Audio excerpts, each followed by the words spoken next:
Ili usipitwe na matukio mbalimbali na uwe wa kwanza kutazama video zetu, tafadhali bonyeza neno subscribe hapo chini ya video hii, kisha bonyeza alama ya kengele itakayotokea. Asante.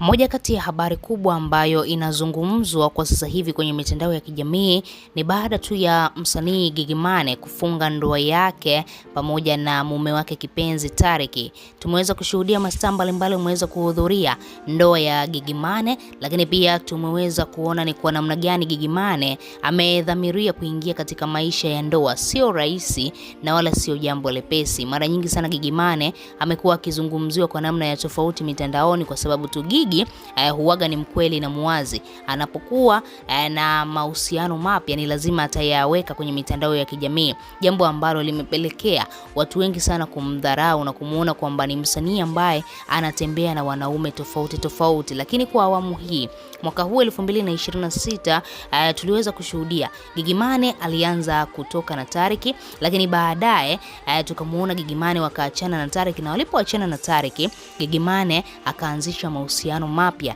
na Msomali huyu ambaye ametamba katika ngoma ya Vitamin. Sasa ukiangalia kuna namna fulani hivi Gigy Money aliamua kumalizia hasira zake kwa Msomali. Yaani baada tu ya kuona ameachana na Tariki, ili mradi tu Tariki aweze kuumia na kujisikia vibaya, akaamua kuanzisha mahusiano pamoja na Msomali. Kumbe Msomali yeye hajui kama anatumika, hajui kama Gigy Money anamtumia, akaweza kufall in love, wakaanzisha mapenzi yao. Tukaweza kuona mapenzi yao ilifikia hatua wakaamua kutoa ngoma ya pamoja inaitwa Mamkali. Sasa baada ya kutoa ngoma ya pamoja tukaona Gigy Money wakaweka sawa pamoja na huyu mume wake aliyemuoa Tariki, wakaweka sawa, wakarudiana.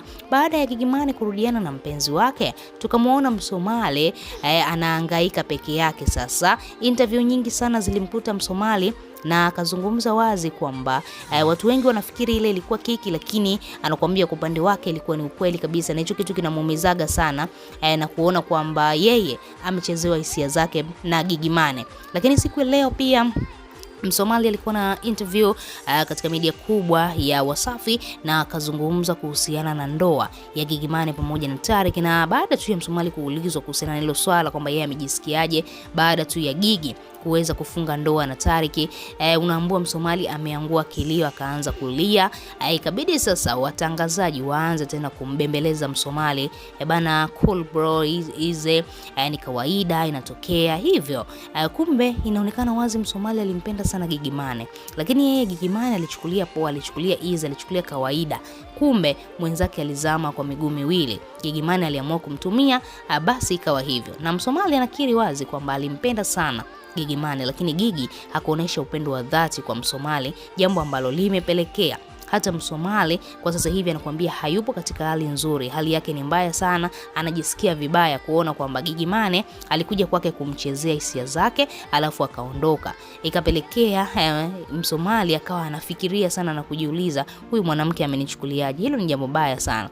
Huwezi kumuelewa mtu moyo wake, unaambua moyo wa mtu kichaka, huwezi kujua amekuja kwako kwa nia gani. Kumbe mwenzako amekuja kwako ili mradi tu kupooza yale machungu yake ya kugombana na mpenzi wake, alafu baadaye watarudiana na mpenzi wake, wewe utaendelea kubaki hapo ukigaagaa na upo. Ndio kitu ambacho kimemtokea Msomali, na siku ya leo ameshindwa kuzungumza kabisa katika hiyo interview yake. Ilibidi tu interview ikatishwe kwa sababu Msomali alishindwa kuzungumza, alikuwa analia tu na kujisikia vibaya kwamba Gigy kitu ambacho amemfanyia ni kuchezea tu hisia zake na kwenda kwa mwanaume wake ambaye anampenda, ambaye ni Tariki. Wewe kama shabiki una lipi la kuzungumza? Una lipi la kumwambia Msomali siku ya leo? Tuachie maoni yako, lakini pia usisahau kubonyeza maandishi mekundu yanayoandikwa neno subscribe chini ya video hii.